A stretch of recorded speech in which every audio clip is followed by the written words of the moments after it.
అనుదిన నిత్యజీవపు మాటలు. దేవుని నామానికి మహిమ కలుగునుగాక. దేని వాక్యాన్ని చదువుకుందాము. కావున మీరు ప్రభు అయిన క్రీస్తు యేసును అంగీకరించిన విధముగా ఆయన యందు వేరు పారిన వారే ఇంటివలే కట్టబడుచు, మీరు నేర్చుకున్న ప్రకారముగా విశ్వాసమందు స్థిరపరచబడుచు, కృతజ్ఞతాస్తుతులు చెల్లించుటయందు విస్తరించుచు ఆయనందుండి నడుచుకొనుడి.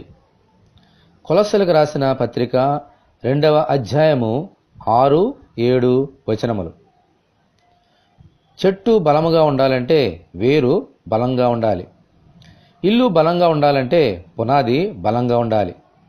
మన ఆత్మీయ జీవితాలు బలంగా ఉండాలంటే యేసుక్రీస్తునందు మన పునాది బలముగా ఉండాలి. దేవుని వాక్యమునందు స్థిరముగా ఉన్నప్పుడు మనము కూడా స్థిరముగా ఉండగలుగుతాము. అప్పుడే దేవుని మందిరముగా, పరిశుద్ధమైన ఆలయముగా కట్టబడతాం. విశ్వాసమునందు స్థిరముగా జీవించగలుగుతాం. ఈ బలమైన పునాదితో కట్టబడిన ఈ మందిరమునందు ఎల్లప్పుడూ దేవునికి కృతజ్ఞతాస్తుతులు చెల్లించుచు ముందుకు సాగిపోవాలి. ఆయన చేసిన ఉపకారములలో దేనిని మరువక ఆయనను సన్నతించుకుంటూ ముందుకు సాగిపోవాలి.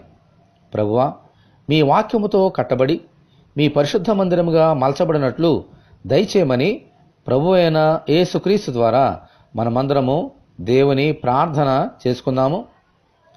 తండ్రి, బండ మీద కట్టబడిన ఇంటివలే మేముండాలని మాకు బోధించారు నాయన. ఆ బలమైన పునాది మీరే.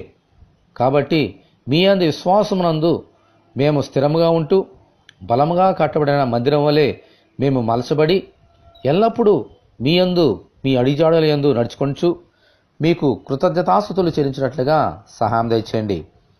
మమ్మలను దీవించండి నాయన. బలమైన పునాది మీరే. మిమ్మల్ని విడిచిపెట్టకుండా ఎల్లప్పుడూ మిమ్మల్ని ఆనుకొని ఈ లోకంలో జీవించినట్లుగాను ఈ వాక్యం వింటున్న నీ బిడ్డలందరినీ దీవించమని యేసు అతి పరిశుద్ధమైన నామములో ప్రార్థన చేయుచున్నాము తండ్రి. ఆమెన్. దేవుని కృప మనకు తోడేయునుగాక. ఆమెన్. పరిశుద్ధ దేవుని మందిరం.